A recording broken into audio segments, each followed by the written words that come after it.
Russia is carrying out another act of genocide, which so far has been little talked about on the internet.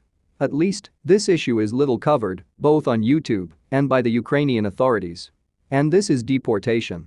The deportation has taken on a massive scale. And in fact, this is a very dangerous trend.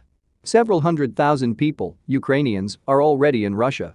You can remember the history of Russia and the Soviet Union. They often engaged in deportations, they like to do it, and they did it throughout their history. You can study the history books and notice the tendency that the will of these people was broken. If months, years, decades passed, people forgot about their culture. Therefore, the USSR was able to exist for so long and has survived so far in the form of Russia.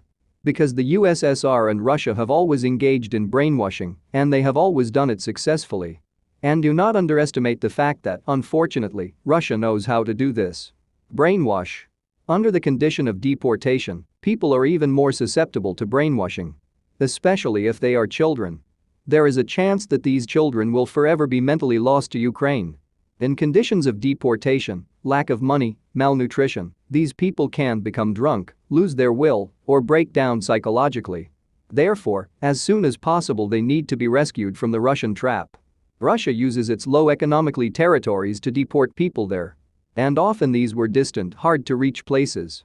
Such as Siberia, the Urals, Transbaikalia, and other very distant regions and places. The problem is that Ukraine and its authorities now devote little time to this problem, and this is a problem because people will not be able to return to Ukraine. There are no air links with Ukraine and Russia. And who will release them back to Ukraine? They will probably be banned from leaving Russia. This forced deportation must receive strong support from the Ukrainian government. Now, little attention is paid to it, and this provokes Russia to continue to do this with impunity. At the international level, it is necessary to recognize the mass deportation of Ukrainians to the territory of the Russian Federation. And various organizations in Ukraine and the government of Ukraine should take care of this. We are talking about preserving Ukrainians as a nation. If there are children among the people evacuated by Russia, then there is a high probability that these children will be forced into the UN Army, Young Army Cadets, Haider's organization like Hitler Youth in Germany, of Russia, where they will be brainwashed, and in the future they will consider Ukraine an enemy and fight against it.